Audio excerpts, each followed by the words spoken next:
In Iratus, Lord of the Dead, you play as an evil necromancer who wants to destroy life and establish his undead kingdom. It was made in 2020 by Unfrozen Studio. They were inspired by Darkest Dungeon, but they didn't have anything to do with that particular game. I wondered how the two games would compare to each other, since Iratus clearly took many of its cues from Darkest Dungeon. I imagine that others out there probably wonder how the two games match up, just like I did, so I'm gonna be referencing Darkest Dungeon often in this review. The plot's straightforward. You play as an evil necromancer who's trying to take over the world. His tomb/prison was disturbed by some miners. Now he's up and ready to achieve his dreams. To achieve his craved kingdom, he has to battle his way up from his burial chamber/prison to get to the surface. He starts off deep down in the mines, and there are 5 levels total before he'll reach the surface. On his way up, many people try to stop him and his undead horde. If you do reach the surface, then the game ends in a way where there's a clear "to be continued next episode" kind of note, because something up there major isn't resolved.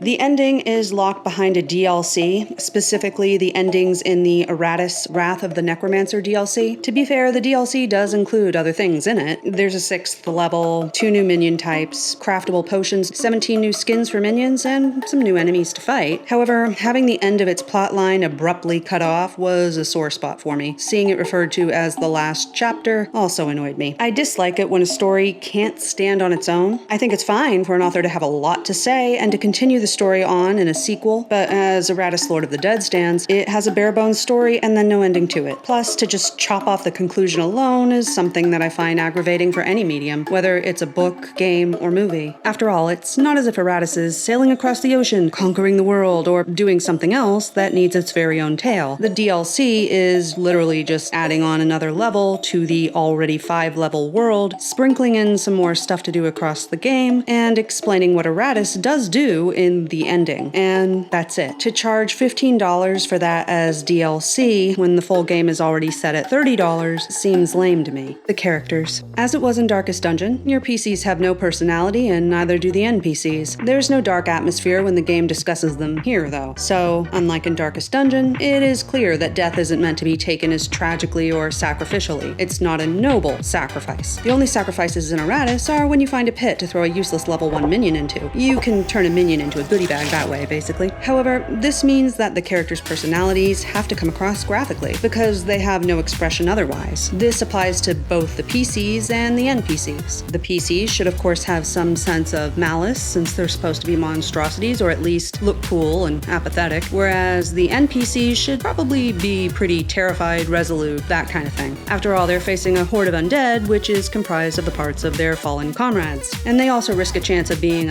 conscripted. But unfortunately, when it comes to how they look, they also have little expression here too. I'll go more into this under graphics later on. The next difference is the biggest one, the narration. In Darkest Dungeon, there was a great narrator. His in-game justification was that he was a spirit, and he was speaking to you, a member of his family. His lines did get repetitive after a while, but his dialogue added greatly to the game's atmosphere. He was able to bring a sense of dark gravitas. In Iratus Lord of the Dead, Iratus is the one who narrates everything to himself. You're simultaneously supposed to be playing as him as he rambles. A guy giving exposition about his life out loud to himself doesn't flow as well as the idea of a ghostly narrator. Still, while the necromancer's narration doesn't have as much spirit, this rambling awkwardness still wouldn't be a problem if Iratus had engaging things to say. Yet, what he did have to say wasn't as engaging. Instead, it seemed as if his personality wasn't ever fleshed out. Sometimes, his lines express boredom. You know, if this keeps up, I'll be done purging the world ahead of schedule. At other points, he made jokes, or he showed mild malice, such as when he said he was entertained by a death. Congratulations, you entertained me. His lines showed several different emotions and thoughts, he gave exposition, but none added much to the game for me. His emotions just didn't seem genuine, and he often seemed like a clown when he tried to joke around, and not a funny one. His jokes just seemed half-baked. For example, an undead necromancer wouldn't cough. One of those doesn't need to breathe, yet this line often recurs at the alchemy section. Ah, the smell of successful alchemy. Ugh. I do think that an evil character can be multifaceted, spiteful, and still fun to watch. I think that this sort of personality type is what the devs were going for with Iratus. It's a tricky situation to cut up dialogue across a video game and get a character that really seems good. The gameplay. To keep this organized, I'm going to divide it into a few categories: bugs, the base, the map, the battles, and the difficulty modes. Bugs. Left clicks often didn't register. This problem was most noticeable on the map, but it happened elsewhere too. Over several hours, this little problem became rather aggravating. The game also crashed at random once, but played smoothly otherwise. Smaller flaws in the code were also noticeable, such as with the shackles item. Iratus can equip items, and they're supposed to give benefits either during or after fights. The shackles are supposed to keep enemies from retreating, but when it was equipped, enemies could still retreat, and so all it really was a set of useless pixels which clogged up a valuable item slot if used.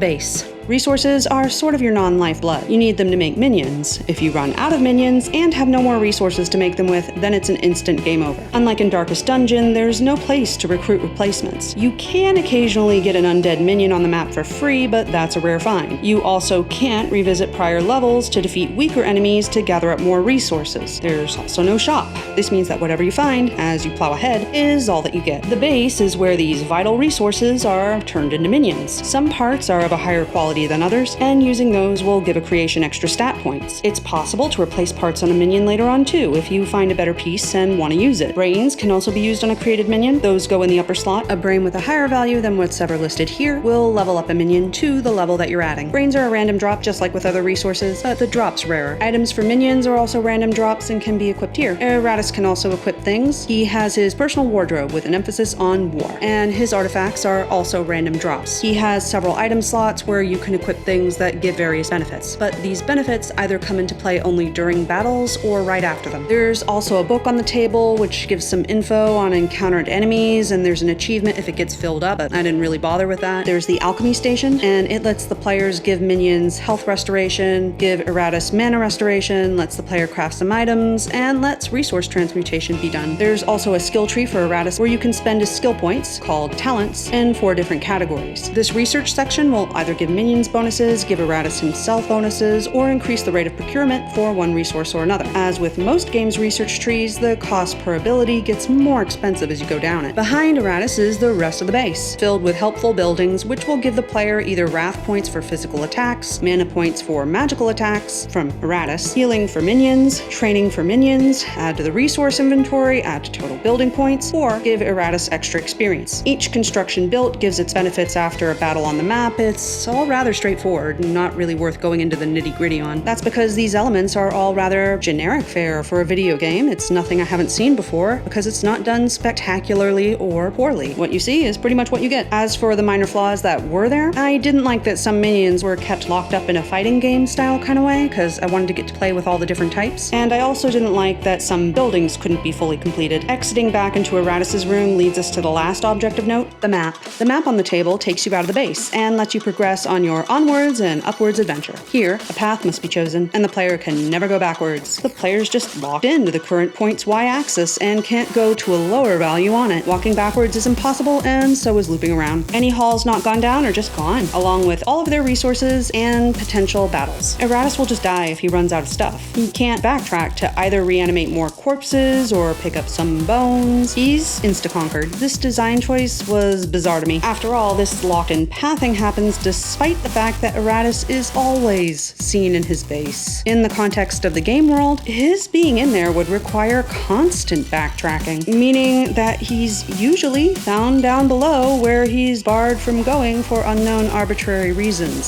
So the map design is a mess conceptually in-game. It winds up just feeling like a nonsense, extremely artificial way to box the player into never fully exploring the game's levels. Plus, this lack of open exploration was also disappointing. Linear progression definitely can streamline a game, but since there was no fog of war on the map, any player could have decided to just charge ahead in a linear way anyway. Boxing every player into the same choice seems unnecessary. Even its inspiration, Darkest Dungeon, allowed players to explore its maps fully by turning around in a room and looping back. A player could even tiptoe directly backwards if they wanted to, albeit with some penalties. Yet in Iratus, the option to go back being excluded, despite constantly showing the same PC having returned to his base, seems to me like both both a missed opportunity to keep exploration open and an awkward design choice. Plus, there are no mechanics at play here on the map beyond clicking on rooms to engage whatever's in them. Occasionally, there are little exclamation points which you can click on, but these don't really lead to much interesting, and I will cover one of them under the battle section. Anyway, a player can't choose to ambush, scout ahead,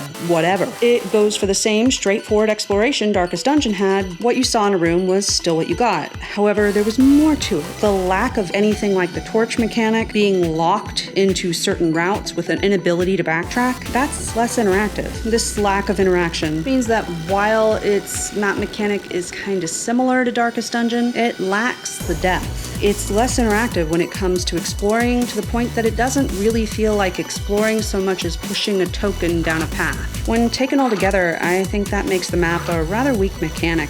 The battles. I think the people who really enjoyed the battle system in Darkest Dungeon would probably like Iratus' as well. It is similar in both how it works and how it looks. Initiative determines turn order. Minions fight NPCs, and in the end, if the PCs died, then they're just gone, except in some rare instances, such as with the Bone Golem's I'll be back ability. Iratus can join in though, and while that's a neat difference, I personally found it a little bit game-breaking. For example, buff up a Dark Knight's durability, slap on his unique class item, stick him in the front where he'll be hit often, and now the player will have a plentiful, always replenishing source of mana for Iratus. Some of his stuff does some major damage, especially if he has items equipped that increase his spell power. I found this one to be rather good to use because it was pretty easy to stun enemies and the damage was good. This idea, having essentially a little mana battery with me, made even boss fights easy as pie. Out of curiosity, I also looked up other strategies after the game and found other people noting that the game became easy once they found this or that strategy. Not mine, but many others, no matter the mode chosen. I think that a good combat system should be balanced and varied enough to not allow for a one-strategy-fits-all solution. The reveal that there are several such solutions in Iratus is cool because it shows a high level of customization where a player can succeed and you can be clever in how you want to do it, but at the same point, how these various methods can then be spammed to achieve victory seems like a bad sign to me. I don't think a combat system that allows for dozens of ways to spam victory with ease is necessarily a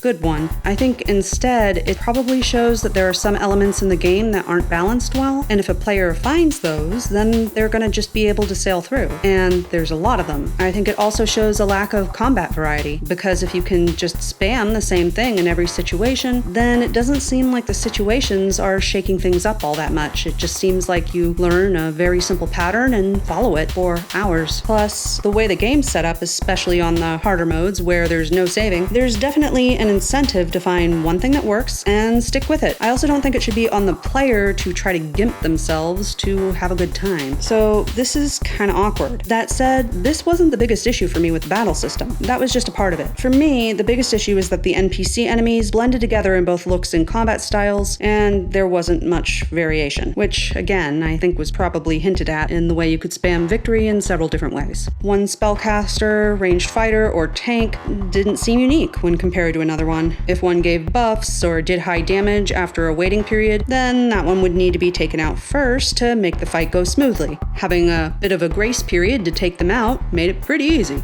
That was the biggest variation, and it happened often, and it didn't really shake things up. When it comes to NPC appearance, this is a graphics issue and not really a battle one, though it did affect my interest during battles. So I'll cover how they look later in the review under the graphics section, but for now, just keep in mind that was an issue. I think that this was another missed opportunity to make the game really stand out. After all, the game often reminds you that heroes are being recruited to come slay Iratus, the evil necromancer. How many heroes are alike? This plot hook could have been a great chance to introduce variety or at least random encounters with interesting adventurers traversing the halls. Yet, even though there are random encounters, these two fall flat. For example, here I came across a special event that resulted in a battle. It said that there was an important holy man to fight, and I got a little excited about fighting a new unique enemy. Then the fight turned out to be yet another normal fight with enemies I'd seen many times before, but one with a post-fight pop-up box about how the holy man's body was there, and I'd defeated him despite never seeing him. Yay. Similarly, the loot after battles is presented in a drab way too. When a battle ends, some resources pop up in a box. These resources are a few body parts and bits of the gear they were wearing. I'd expected that there would be ways to animate dead on the field after slaying enemies. After all, that's what a necromancer tends to be known for. And the dead have no mercy.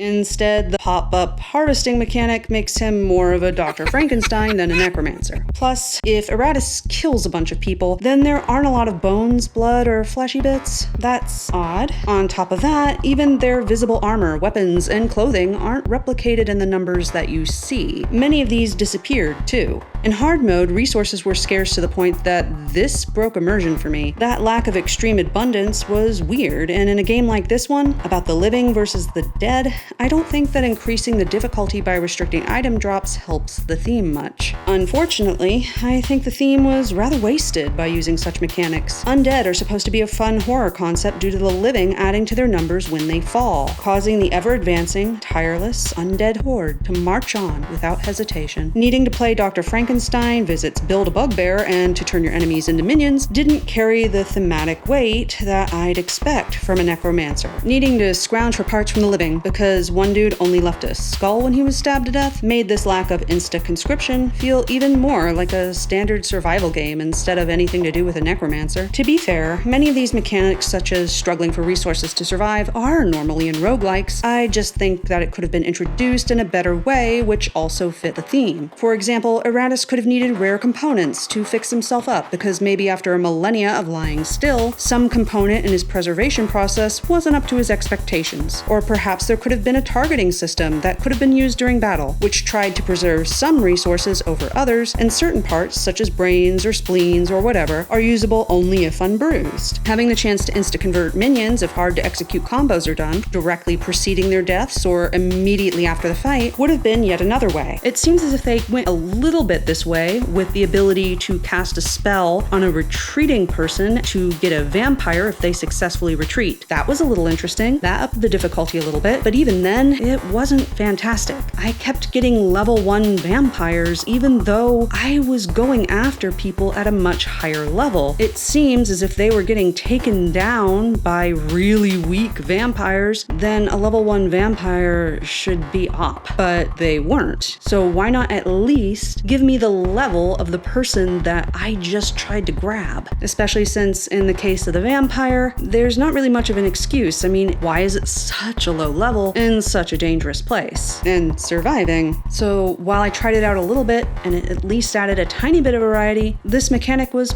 pretty useless. Plus, if you do it to the enemy 3 times, then you can just make vampires in the base, which kind of defeats the point of trying to draw ones to you while fighting, since after all, when you're dealing with turns, you kind of want to use yours as best you can to make the fight go easier, not risk crits, not lose HP, and so on. So my point isn't just mechanics poor, but rather mechanics poorly implemented. I think that the mechanics of a game should complement the theme and vice versa. I mean, if Iratus had to make a bunch of cakes, that would seem weird too. The idea that as a necromancer he's more of a Dr. Frankenstein, it just, I don't know, fell kind of flat for me. Didn't really seem like he was Lord of the Dead.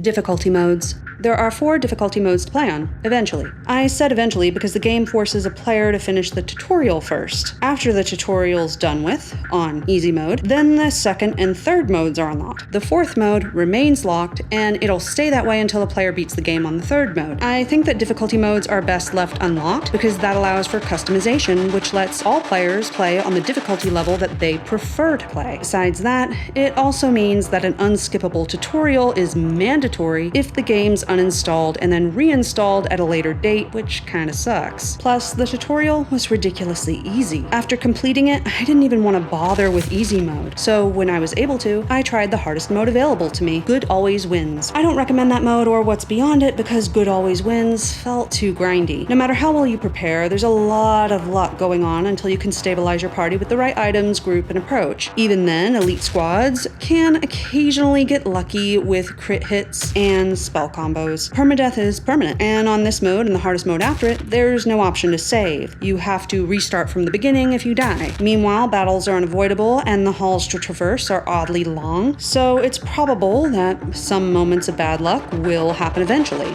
That said, despite these hurdles, it's only grindy. It's not impossible to win on that mode. Minions can be remade quickly when there are enough parts, and their parts will come in eventually. If you're careful not to lose too many minions, then despite random BS, you still shouldn't struggle too much to replenish your forces. It's just annoying to lose them, but it's not the end of a playthrough. As mentioned earlier under gameplay, brains can instantly change newly made level 1 minions into minions around the party's level, because the brains that drop are usually about your level or higher. In this aspect of surmountable struggle where PC's dying is vexing but not hexing, it is similar to Darkest Dungeon. However, to me, Iratus fights feel way more repetitive and tedious than they do in Darkest Dungeon, which made the grinding that goes on feel worse. I had a lot more patience in Darkest Dungeon than I did for this game. Adding all of this together meant that while good always wins / hard is not an impossible mode, I also didn't find it fun. So, after a bit, I decided that I wanted to see if the later content was any better, because I wanted to give it a fair review, and I also was curious. On top of that, I saw that it had around 9 hours average playtime, because I looked at that before I was willing to go any further once I started getting bored. I decided to restart on the normal mode, which is called More Pain, because it'd let me progress faster. And I was right about that, because I was able to kind of be sloppy with wasting minions and just breeze on through. Despite using the plentiful items to play around with different minion strategies, fully upgrading the base, and playing around with the skill tree, I still beat the game in about 9 hours with a lot of parts to spare. The leap in difficulty between these two modes is kinda extreme though. Similarly, easy mode really is a cakewalk compared to normal mode. It's pretty much click to win. Since there's really not a story to enjoy here, and easy mode is often used in RPGs to enjoy a tale's story elements, I don't recommend easy mode any more than I do hard mode. I think the easy mode would just feel like using a fly swatter for hours against pre-frozen flies, and in comparison, hard mode, to me, felt more like swatting flies that move in predictable patterns for hours. Now, to be fair, I know that grindiness, of course, is gonna be there. I just think Darkest Dungeon did it better, and I think a big reason why was the graphics.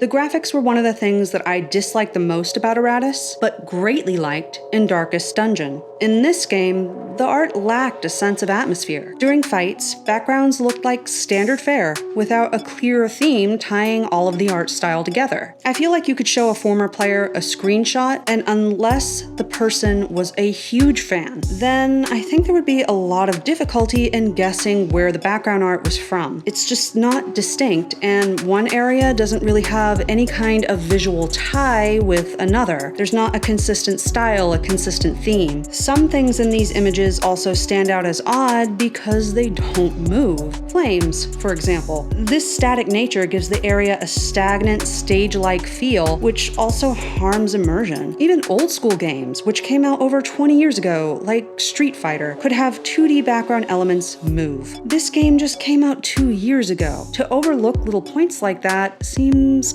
kinda ridiculous, because it's little things like this that eventually add up to either subtly enhancing a game, or, if such things are handled poorly or completely are absent, detracting from the game.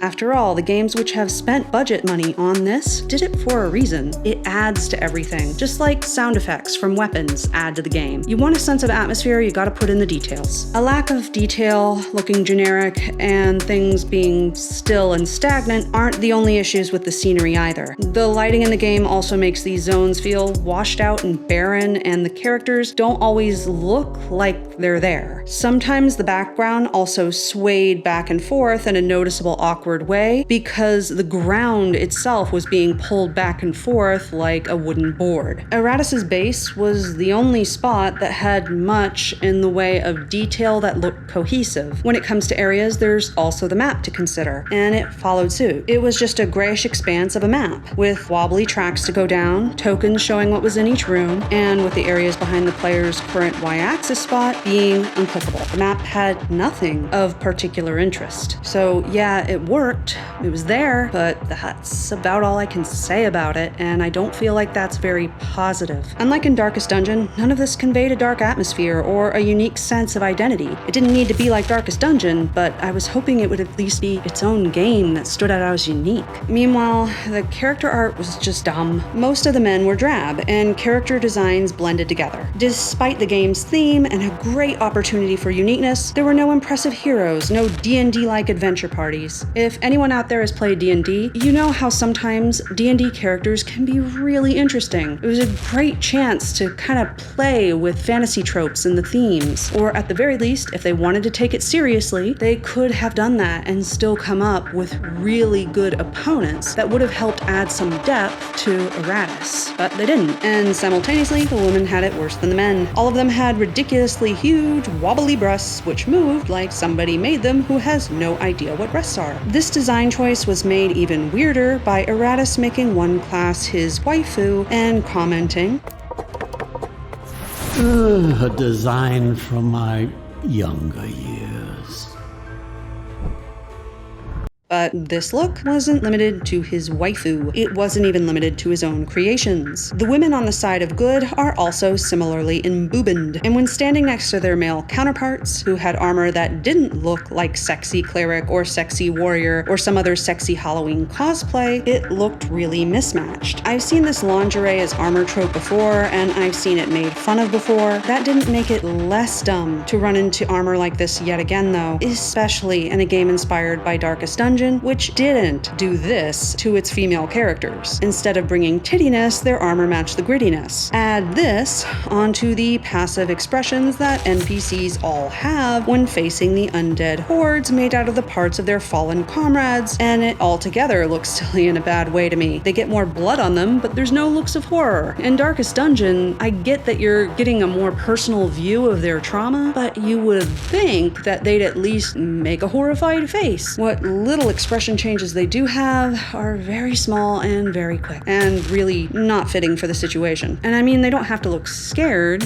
but you would at least expect more facial reactions. Darkest Dungeon got away with this by making the areas around the eyes dark. This game decided to make their faces very visible. They didn't want to show emotion on their faces, then I really think they should have invested more in helmets and other facial coverings, because as it stands, this, over and over again, made me just feel like I was playing with dolls rather than actually feeling immersed in the fighting. There's just not much of an illusion of atmosphere. Looks like this don't sell the scene. Similarly, their speech also doesn't pop up as nicely as it does in Darkest Dungeon. It just doesn't look good. The combat can be sped up, and I wound up doing that. There was just nothing that I thought was worth seeing in the graphics. I wound up losing a bit of minions this way because I stopped paying as much attention as I should, which also should give you an idea of how easy normal mode is. The sound. It matched the game well as I played it. The soundtrack is only about 30 minutes long, but it doesn't sound repetitive during the course of the game, which is good. None of the tracks stood out to me. I'd say both the music and the overall sound design was okay. Final thoughts. Overall, it seemed to me like the creators of Iratus, Lord of the Dead, understood many of the aspects of Darkest Dungeon, but not what made the game such a classic. Iratus lacks the same sense of heart and passion. It doesn't have anything comparably memorable. To me, the game seemed like an okay imitation of some mechanics of Darkest Dungeon, and it has some features that are in other roguelike games too, but they're ones I've done countless times in other games and have seen handled better before by other games. Meanwhile, the grind in this one feels stale. The setting's awkwardly handled, there's no real open exploration, there's no good story, and there are some other flaws. The combo of it all was that the game just seemed flat and bland to me. I think roguelikes can be fun, but I don't think they're fun enough to be able to overlook the problems that this one has. To me, being 2D and turn-based, or like Darkest Dungeon, or combat customization, any of it, just feels like it should all be part of a whole unit that I like overall. And I felt like this game was just more hobbled out of parts. That said, if you disagree with my review, or you really love 2D turn-based games enough to overlook what I didn't like, then I suggest waiting for a sale. Iratus Lord of the Dead was given away for free by GOG a while back, and that's how I grabbed it up. However, its price has varied wildly over the years. Similarly, the DLC that has the ending, Iratus Wrath Wrath of the Necromancer is usually $14.99, but when these sites have it for sale, it's gone down to $4.94. On these sites or other sites, saving $24 on the main game and about 10 more on the DLC or whatever your local equivalent is a decent discount.